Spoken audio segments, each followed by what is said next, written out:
ਇਹ ਕਿਸੇ ਤੇ ਵੀ ਲਾਗੂ ਹੋ ਸਕਦੀ ਆ। ਆਪਾਂ ਪਿਛਲੇ ਕਾਫੀ ਲੰਮੇ ਸਮੇਂ ਤੋਂ ਹੀ, ਜਦੋਂ ਤੋਂ ਪ੍ਰੈਜ਼ੀਡੈਂਟ ਡੋਨਲਡ ਟਰੰਪ ਉਹਨਾਂ ਨੇ ਸਹੁੰ ਚੁੱਕੀ ਆ, ਬਾਰ-ਬਾਰ ਆਪਣੇ ਜਿਹੜੇ ਸਰੋਤੇ ਆ ਖਾਸ ਕਰਕੇ ਉਹਨਾਂ ਨੂੰ ਇਨਫੋਰਮ ਕਰਦੇ ਰਹਿੰਦੇ ਆ ਵੀ ਭਾਈ ਕੇਅਰਫੁਲ ਰਹੋ।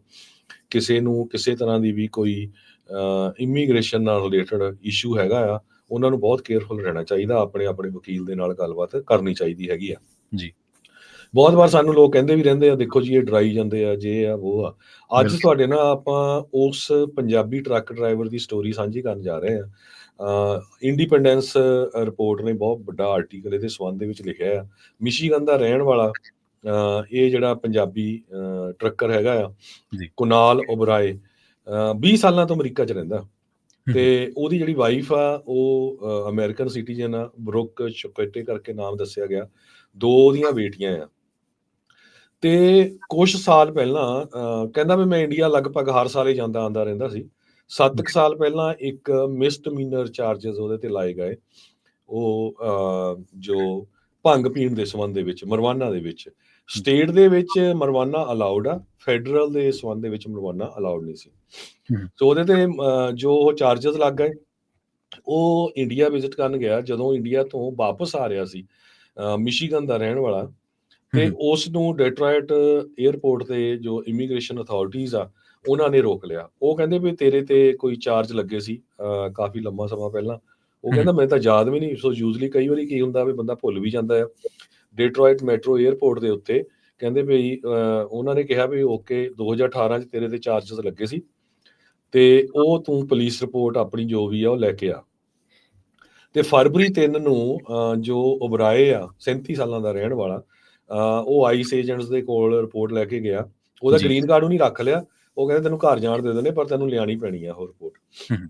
ਤੇ ਉਹਨੂੰ ਉੱਥੋਂ ਹੀ ਫੜ ਕੇ ਜਦੋਂ ਉਹ ਦਿਖਾਣ ਗਿਆ ਕਹੂਨ ਕਾਉਂਟੀ ਕਰੈਕਸ਼ਨਲ ਫੈਸਿਲਿਟੀ ਦੇ ਵਿੱਚ ਭੇਜ ਦਿੱਤਾ ਗਿਆ।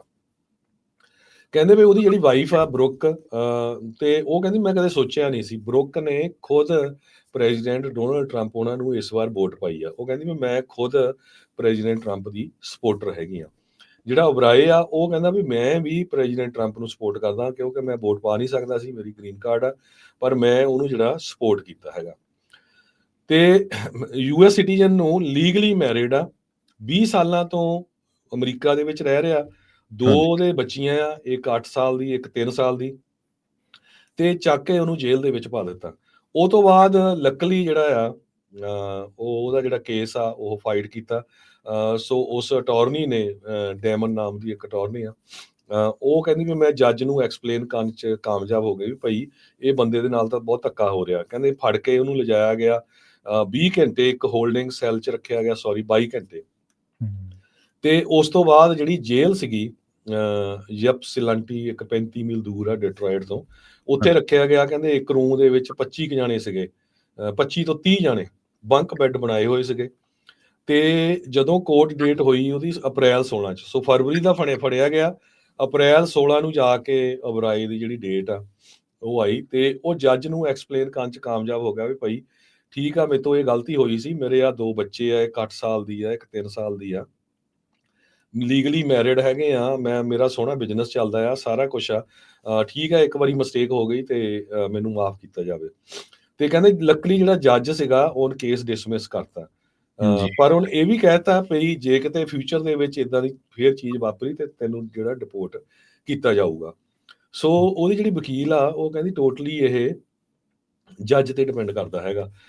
ਸੋ ਜੱਜ ਨਾਈ ਸੀਗਾ, ਉਹਦੀ ਹੁਣ ਜਿਹੜੀ ਫਰਿਆਦ ਸੁਣ ਲਈ ਵੀ ਹਾਂ ਫੈਮਿਲੀ ਵੀ ਹੈਗੀ ਆ, ਚਲੋ ਠੀਕ ਆ, ਜੇ ਇਹਨੇ ਇੱਕ ਮਿਸਟੇਕ ਕੀਤੀ ਹੈਗੀ ਆ ਇਹਨੂੰ ਡਿਪੋਰਟ ਨਹੀਂ ਕੀਤਾ ਜਾਣਾ ਚਾਹੀਦਾ ਹੈਗਾ।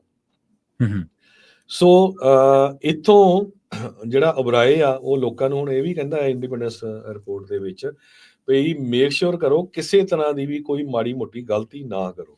ਕਹਿੰਦੇ ਵੀ ਇਸ ਵਾਰੀ ਤਾਂ ਮੈਂ ਬਹੁਤ ਲੱਕੀ ਆ ਵੀ ਜਿਹੜਾ ਮੈਨੂੰ ਛੱਡ ਦਿੱਤਾ ਗਿਆ, ਪਰ ਮੇਰੇ ਵਰਗੇ ਬਹੁਤ ਸਾਰੇ ਜਿਹੜੇ ਬੰਦੇ ਹੈਗੇ ਆ ਉਹ ਕਦੇ ਵੀ ਛੱਡੇ ਨਹੀਂ ਜਾਂਦੇ, ਤੇ ਉਹਨਾਂ ਨੂੰ ਜਿਹੜਾ ਵਾਪਸ ਆ ਉਹ ਭੇਜ ਦਿੱਤਾ ਜਾਂਦਾ। ਸੋ ਇੱਥੋਂ ਤੁਸੀਂ ਅੰਦਾਜ਼ਾ ਲਾ ਲਓ, ਬਹੁਤ ਵਾਰ ਸਾਨੂੰ ਕਾਲਾਂ ਕਰਦੇ ਜੀ ਗ੍ਰੀਨ ਕਾਰਡ ਲਿਆ, ਜਾਈਏ ਇੰਡੀਆ, ਨਹੀਂ ਜਾਈਏ। ਜੀ, ਸੋ ਇਹ ਤੁਹਾਨੂੰ ਜਿਹੜਾ ਸਾਰਾ ਸੋਚਣਾ ਚਾਹੀਦਾ ਹੈਗਾ।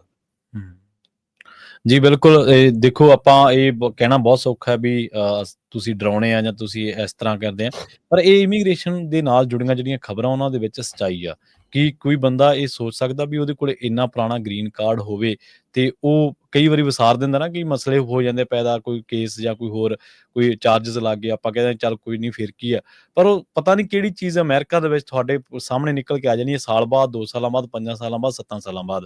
ਔਰ ਜਦੋਂ ਆਪਾਂ ਆਉਣੇ ਆ ਅਮਰੀਕਾ ਦੇ ਵਿੱਚ ਐਂਟਰ ਹੁੰਦੇ ਆ, ਜਦੋਂ ਇਮੀਗ੍ਰੇਸ਼ਨ ਹੁੰਦੀ ਹੈ, ਉਹ ਕੱਲੀ ਇਮੀਗ੍ਰੇਸ਼ਨ ਨਹੀਂ ਹੁੰਦੀ, ਆਪਾਂ ਨੂੰ ਲੱਗਦਾ ਕੱਲੀ ਸਟੈਂਪ ਲੱਗ ਗਈ ਤੇ ਬਸ ਕੰਮ, ਉਹ ਤੁਹਾਡਾ ਸਾਰਾ ਰਿਕਾਰਡ, ਉਹਨਾਂ ਕੋਲ ਰੈਕਡ ਜਿਹੜਾ ਉਹ ਐ ਸਕਰੀਨ ਦੇ ਉੱਤੇ ਉਹਨਾਂ ਦੇ ਆ ਜਾਂਦਾ ਵੀ ਬੰਦਾ ਕਿਵੇਂ ਸੀ, ਕਿਵੇਂ ਐਂਟਰ ਹੋਇਆ, ਕਿਵੇਂ ਸਿਟੀਜ਼ਨਸ਼ਿਪ ਲਈ, ਜੋ ਵੀ ਆ। ਆਪਾਂ ਨੂੰ ਚਲੋ ਇਹਨਾਂ ਚੀਜ਼ਾਂ ਬਾਰੇ ਹਾਲੇ ਘੱਟ ਪਤਾ, ਪਰ ਫਿਰ ਵੀ ਉਹ ਸਾਰੀ ਜਿਹੜੀ ਸਕਰੀਨਿੰਗ ਆ ਉੱਥੇ ਤੁਹਾਡੀ ਹੋ ਜਾਂਦੀ ਆ।